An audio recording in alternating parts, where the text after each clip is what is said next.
Health systems always seem to be straining against capacity constraints with no end in sight. But what if they actually have all the capacity they need and they just have to figure out how to tap it?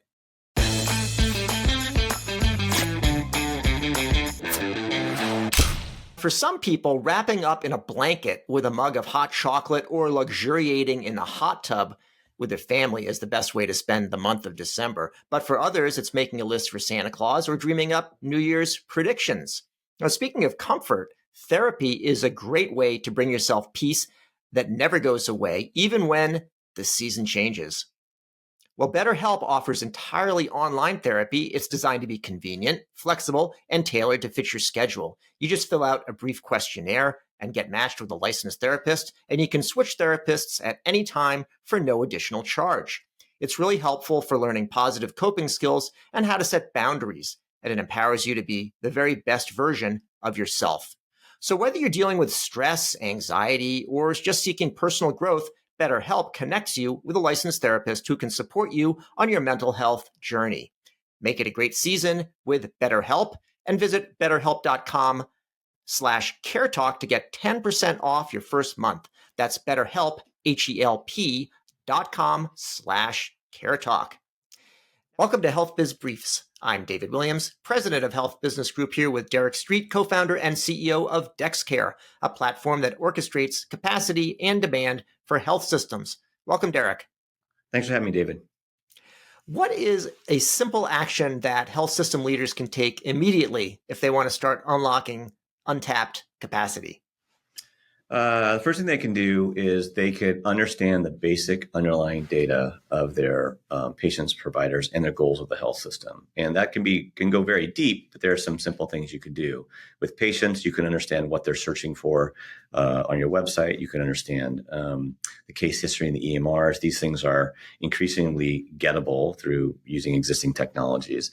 For providers, they can understand things like real-time availability, licensure, again, pretty basic things that can have a dramatic impact on how you match and route patients. And then for your health system, just understanding what your goals are and your objectives are for various clinics and provider groups that you have are a handful of data that, when put together, can actually help you understand how you can better match and route patients to those resources in a way that frees up capacity. So virtual care is something that's been talked about since the dawn of the internet, increased very slowly until the pandemic when it really shot up, and now it's kind of settled back down. If we look ahead 3 or 5 years, how would you describe the role of virtual care in health systems at that point? I think it'll be a key element of what I call sort of a kind of care stack that will go across modalities. So we've got about 20% of care that's sort of synchronous virtual care today, sometimes bigger in certain specialty areas than others. But that 20% is 10x what it was pre-pandemic. That's pretty healthy. You still got, though, a lot of people that need to go in and see somebody physically. And then you've got a lot of things in between, whether it's asynchronous care, AI-driven care, self-care, things like that. They all can open up capacity. It's another way you can open up capacity, to your earlier question as well. So I think if you think broadly about digitally enabled care, I think that will increase over time as a share. I think synchronous virtual is probably where it's going to be. But what matters more is that there are just more care options and modalities that are relevant for people and matched to the right stage in their care journey in order to get the maximum amount of capacity you can out of the system. Yeah, we talked earlier about your kind of theme that you followed a through line in terms of taking data, applying compute power, and then generating insights. And if there's people on the other side that are willing to pay for that, then you've got a business. So you've got some things that you sort of set out, but you really never know how it's going to go until you see people actually using whatever you've created. It's sometimes a little bit different. So I'm wondering if you could share maybe the most surprising result you've seen from a health system that's used DexCare. Yeah. So I will say that the most surprising result, and this is going to be, this is good for both patients and for business, is that it's work we did.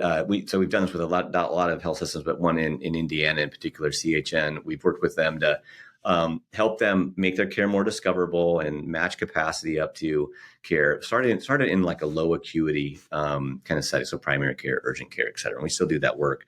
What we found, though, is that a fairly large percentage of people that were coming in through these clinics or through these experiences that we're powering for them needed additional follow-on care. And Indiana, as a state, as you may imagine, you get kind of outside of Fort Wayne and Indianapolis, you've got a lot of rural counties, kind of care deserts, and so there's a lot of care, preventative care, surveillance care that should be happening that's not. And we found that about half the people that should be getting breast, colon, or lung cancer screenings are actually getting them.